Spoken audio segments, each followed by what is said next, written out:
The First Order picked up where the old Empire left off, and while they are opposed by the Galactic Republic and a growing resistance movement, they are clearly still doing what the Empire did best, oppressing innocents and wiping out entire planets. Luke Skywalker, the last remaining Jedi, had gone into hiding, and both the good guys and the bad are looking for him, hoping he will turn the tide in the war. That's when Poe Dameron, hotshot pilot for the Resistance, picks up an electronic map to Skywalker's location on the junkyard planet of Jakku. His meeting is interrupted by an attack from the First Order, which takes him prisoner for some fun Q&A games with resident Sith Lord Kylo Ren. Before being captured, however, Poe gives the map to his droid BB-8, who promptly heads for the hills.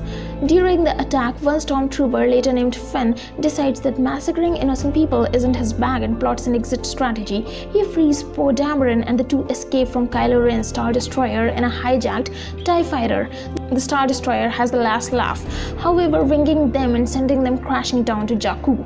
Meanwhile, resident self-sufficient scrapper Rey rescues BB-8 from a local scumbag and takes him to the local watering hole the next day. There she runs into Finn, who escaped the wreckage of the TIE fighter and now believes that Poe is dead. They hit it off, if you call Rey pounding Finn with her steel death stick, hitting it off just in time for the First Order to attack.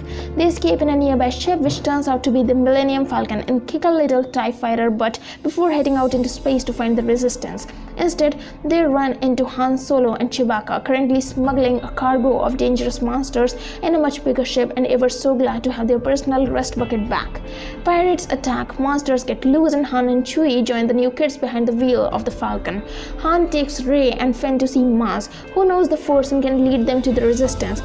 She reveals that Rey seems to be strong with the Force, who guides her down into a supremely creepy basement where a treasure awaits.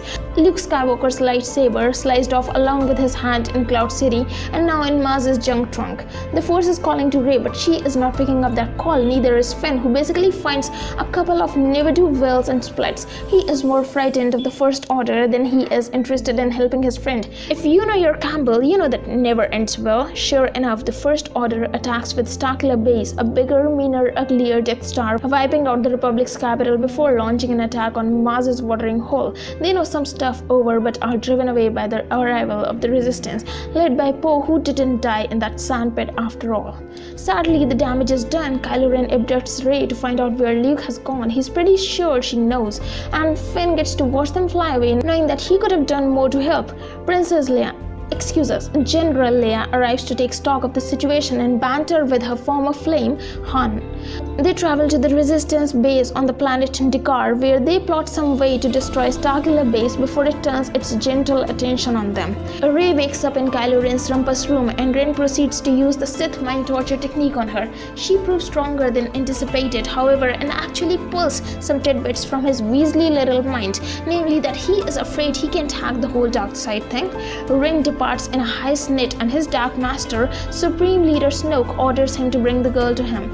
Back with Team Good Guys, BB-8 runs into R2-D2, who's gone silent since Luke's disappearance and may never awaken again. BB-8's map to Luke is apparently incomplete, but that may be irrelevant, however, since Starkiller Base is looking their way and they need to stop it right now. Finn says he can cripple the base's shields if they can get him there, and Han and Chewie volunteer to get him there. Back on Starkiller Base, Rey starts testing her Force powers with the unwitting help of her stormtrooper guard. One successful mind trick later, Rey is loose and armed. Outside, Han, Chewie, and Finn make a crash landing and get to work. They capture Finn's old commander, Captain Phasma, and force her to lower the shields, and then they plant explosives in important-looking places. They're joined by Rey, who's eager to help. Starkiller Base continues to slowly warm up in anticipation of D'Qar getting wiped off the galactic map.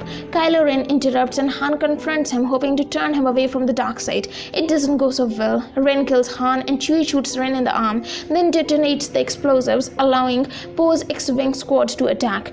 Ren then follows the fleeing Ren and Rey out into the forests of Starkiller Base. Rey is knocked unconscious, and Finn fights off Ren with Luke's lightsaber. At least he does for a little bit. Ren injures Finn and tries to claim the lightsaber with his telekinesis, only to see it fly past him and straight into Rey's hands, and then they fight. Rey's technique needs some work, but just when things look bleak, she finds that connection to the Force and further injures Ren. Poe and his squad find the sweet spot to blow up Starkiller Base, but good. fissure in the ground opens up as the base begins to fall apart, separating Rey and Finn from Ren. Snoke orders the base evacuated and tells his forces to bring the injured Ren to him. Rey and Finn are rescued by Chewie in the Falcon, and the Resistance forces fly off just as Starkiller base finally detonates. Back on Dakar, R2-D2 awakens and reveals the rest of the map that leads to Luke. Rey, R2, and Chewie board the Falcon to find him on a distant ocean planet dotted with green islands. There, at the remains of the first Jedi Temple, Rey finds a grief-stricken Luke, who rises and turns to her as she holds out his lightsaber.